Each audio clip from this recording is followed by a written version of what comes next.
खराब हो गए हैं काठमांडू के भीतर। ये सड़कें देखिए जरा आप, और प्रदर्शनकारियों के सामने जो आ रहा है वो उनको आक्रोश का शिकार हो रहा है। वित्त मंत्री के साथ सरेआम मारपीट की खबर आई है। ये देखिए, ये जो हम लाल घेरे में दिखा रहे हैं, जरा इसको दिखाइए आप।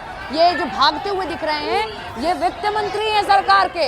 हालात देखिए आप कैसे हो गए हैं। नेपाल की जेल से एक तरफ कैदी भाग रहे हैं, देखिए तस्वीर देखिए, और दूसरी तरफ देखिए आप कि वित्त मंत्री है, वो देखिए वो पकड़ा किसी व्यक्ति ने उनको, वो वित्त मंत्री है, आम आदमी नहीं है। हालात देखिए आप, इतना गुस्सा, वित्त मंत्री को इस तरीके से पकड़कर मारा जा रहा है सड़कों पर। यानी कि अब इसमें कौन प्रदर्शनकारी है, कौन आतताई है, कौन यहाँ शरारती तत्व है, कुछ नहीं समझ आ रहा है।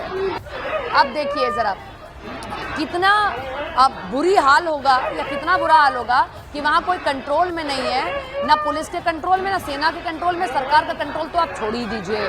और कि वित्त मंत्री को ऐसे लोग मार रहे हैं, लात घूसे पड़ रहे हैं उनको, सरेआम सरे राह पीटा जा रहा है। सोचिए मंत्री के पास कितनी सिक्योरिटी रहती है, वहाँ तक पहुँचना मुश्किल होता है, प्रोटोकॉल होता है, लेकिन आज कोई प्रोटोकॉल नहीं है, कोई पुलिस नहीं है, कोई प्रशासन नहीं है। यहाँ सिर्फ और सिर्फ मारपीट दिखाई दे रही है, लोगों की ये आक्रोशित तस्वीरें। लेकिन अब ये प्रदर्शन अपना कहें कि अपने रूप को बदल चुका है, और अब ये प्रदर्शनकारियों के बेस में कौन से शरारती तत्व हैं वो भी समझ नहीं आ रहा है।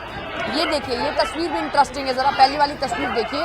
ये जो भागते हुए आपको दिखाई दे रहे हैं, ये आम लोग नहीं है, ये कैदी हैं, जेल में बंद थे ये कैदी, लेकिन अब इनको भी भागने का मौका मिल गया है। शोर खुट्टे इलाका है ये, यहाँ से कैदी भागे हैं। देखिए जिसको जहाँ, अब आप सोचिए पुलिस के हाथ में कुछ नहीं रहा है, सरकार के हाथ में तो छोड़ ही दीजिए, सरकार किसके कुछ पता ही नहीं चल रहा है, यहाँ ना सेना के हाथ में है।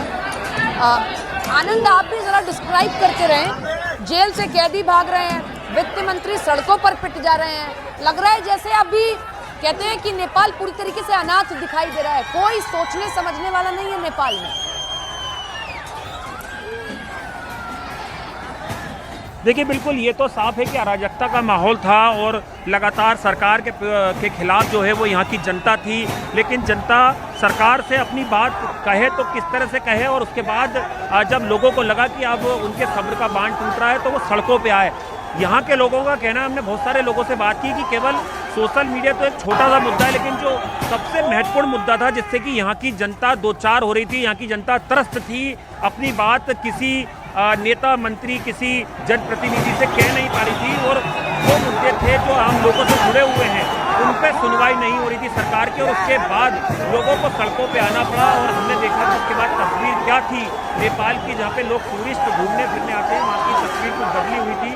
और इसलिए जो यूथ थे वो नाराज़ थे कि यहाँ पर सरकार ने उनकी सुनी नहीं, उनकी सुध नहीं ली, और यहाँ पर युवाओं के भविष्य के बारे में, उनके करियर के बारे में, एजुकेशन के बारे में सरकार ने सोचा नहीं।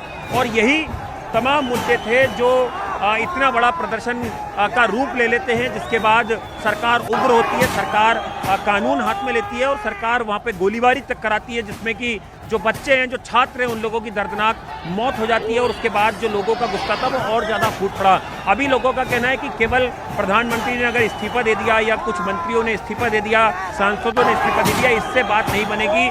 जो असल मुद्दे हैं उन पर बात आखिर कौन करेगा जनता से, नेपाल की जनता से, काठमांडू की जनता से, आखिर उन पे बात कौन करेगा, उन मुद्दों का निराकरण कौन करेगा। और यही वजह कि अब ये स्थिति आ गई है कि जब प्रधानमंत्री ने इस्तीफा दे दिया है, 4 मंत्रियों ने इस्तीफा दे दिया है, कई सारे सांसदों ने इस्तीफा दे दिया है, तो अब अगली सरकार किसकी होगी काठमांडू में, तख्ता पलट के बाद किसकी सरकार होगी, कौन यहाँ पर जो है वो सत्ता की बागडोर संभालेगा, आम लोगों की सुध लेगा, यहाँ के जो मुद्दे हैं उनके बारे में सुनेगा, यहाँ पर जो रेवोल्यूशन था छात्रों का उसमें किन से बात की जाएगी। ये बहुत सारी चीज़ें हैं जिसको लेकर अब यहाँ पर एक तरीके से एक नई जंग जो है, नई बहस जो है वो छिड़ गई है। लेकिन अभी बात किससे की जाए ये भी बड़ी बात है। अभी तो ऐसा लग रहा है जैसे इनके सामने जो आ रहा है वो उसको जला देना चाहते हैं। प्रदर्शनकारियों ने अब दूसरा ही रूप अख्तियार कर लिया है।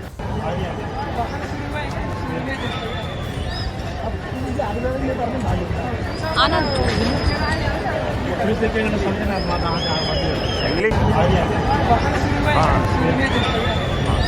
आनंद आपको आवाज मिल रही है तो जरा बताएं कि अभी जरा बड़ी खबर एक बार फिर से बता दें।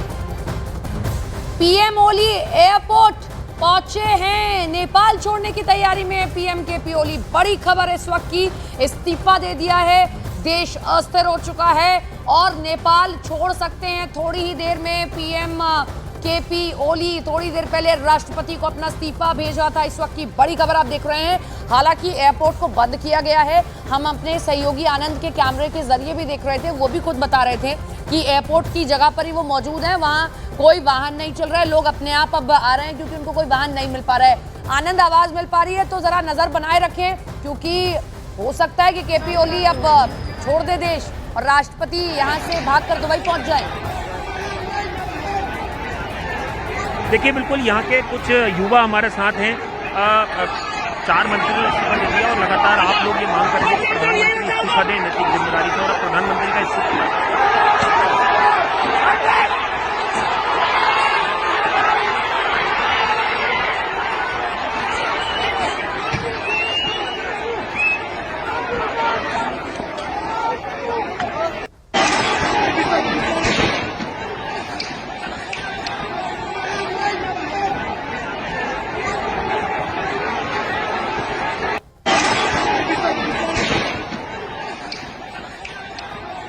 आनंद, करिए बात, करिए आप जरा, हम तस्वीरें दिखा रहे थे, करे बात। और इन मुद्दों को सुनना चाहिए सरकार, सुनना चाहिए, नहीं चाहिए ना सरकार तो गोली ठोकेगा ना सरकार। हाँ, जो कल हुआ वो दुखद था, गोली मारी। वेरी दुखद में हमारा भाई बहना स्टूडेंट गोली मारी है। तो ये सरकार को ये नहीं करना चाहिए, ये नहीं करना चाहिए। आपकी बात सुनना चाहिए। सुनना चाहिए, सुनना चाहिए, सुनना चाहिए। ये करप्टेड सर गवर्नमेंट, वेरी और करप्टेड। अब तो ये भी जानकारी आ रही है कि भागना चाह रहे हैं देश छोड़ के। रिपोर्टिंग तो आइरहन्छ नि त। इसका मतलब कि अब जनता से मुंह नहीं मिला। नहीं चाहते वो सिंगल अटोक्रेटिक है। और ये सिचुएशन कंट्रोल हो सकती थी बातचीत से भी। बातचितबाट चाहिँ यो कुरा हुन सक्थ्यो, कन्ट्रोल हुन सक्थ्यो। तर हाम्रो चाहिँ युवा पुस्ता चाहिँ जब यो सडकमा उत्रेपछि उहाँहरूले जसरी चाहिँ हाम्रो युवा पुस्तालाई चाहिँ निर्घात मार्नुभयो, हत्या गर्नुभयो, आतङ्कवादी तरिकाले चाहिँ हाम्रो जनताहरूलाई, हाम्रो भाइ बहिनीलाई मार्नुभयो नि, त्यसले गर्दा चाहिँ यो अब हामी चाहिँ उहाँहरूले कुरा गरे पनि हामी उहाँहरूसँग बात गर्नेवाला छैन। उहाँहरूको अब मत नै हो, मत का बदला मत है हमारा। ये जेनजी का ये यूथ है, इनका गुस्सा जायज है, इनकी बात जायज है। इनका कहना है कि जो जेनजी आंदोलन है वो किसी एक संगठन, एक पार्टी, एक नेता का नहीं है, बल्कि यहाँ के युवाओं का है। उन युवाओं का जिनके कुछ सपने हैं, जिनके कुछ ड्रीम्स हैं, जो चाहते हैं कि उन्हें रोजगार मिले, उन्हें अच्छी स्टडी मिले, उन्हें अच्छी एक लाइफ मिले, लेकिन उसको लेकर सरकार ने अनदेखा करा इन लोगों को और इसलिए इन्हें सड़कों पर आना पड़ा है। बिल्कुल, हम आपके कैमरे के जरिए तस्वीरें देख पा रहे हैं। आप भी ज़रा अपना ध्यान रखें क्योंकि इस वक्त हालात बहुत ठीक नहीं है नेपाल के भीतर। हम तस्वीरें दिखा रहे हैं, हमारे सहयोगी वहाँ पर मौजूद हैं। आनंद, शायद कुछ बात करना चाह रहे हैं वो लोग आपसे, कर पाएंगे आप बात?